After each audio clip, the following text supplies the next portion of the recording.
एक और सवाल ये है कि जी एलर्जी में सर्जरी की क्या वैल्यू है, कब ये करनी चाहिए। तो एलर्जी में सर्जरी हम तब करते हैं जब अनकंट्रोल्ड एलर्जी काफ़ी अर्से तक रही हो, तो पेशेंट्स के नाक में पोलिप्स वगैरह डेवलप हो जाते हैं, पोलिप्स हो जाते हैं, या जो उसके अपने गदूद होते हैं जिन्हें हम टर्मिनेट्स कहते हैं वो एनलार्ज हो जाते हैं।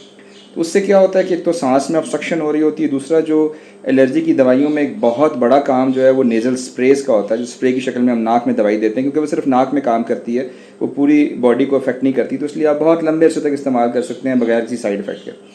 तो वो स्प्रे भी अंदर नहीं जा रहा होता, जब सांस अंदर नहीं जा रहा तो स्प्रे कैसे पहुंचेगा अंदर साइनसेस तक और नोज तक।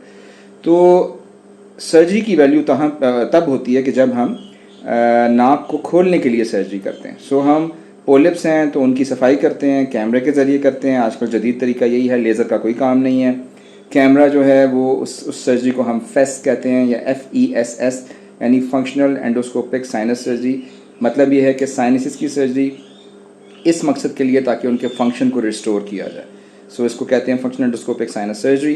तो ये की जाती है ताकि आपका नाक खुले। आपका नाक खुलेगा तो एक तो आपका सांस बेहतर हो जाएगा, सांस बेहतर होगा तो आपकी रूटीन, नींद, क्वालिटी ऑफ लाइफ बेहतर होगी, और दूसरा ताकि एलर्जी की दवाई जो है वो स्प्रेज की शक्ल में आप इस्तेमाल कर सकें, जो कि सिर्फ आपके नाक पे एक्शन करेगी, नाक पे उसका असर होगा, बॉडी पे असर नहीं होगा, तो कोई साइड इफ़ेक्ट्स नहीं होंगे, और आप लंबे अर्से तक इस्तेमाल कर सकते हैं और अपने एलर्जी को कंट्रोल कर सकते हैं। याद रखें, एलर्जी को आप कंट्रोल कर सकते हैं, क्योर नहीं कर सकते। सो अपना ख्याल रखें और सेहतमंद रहें। अस्सलाम वालेकुम।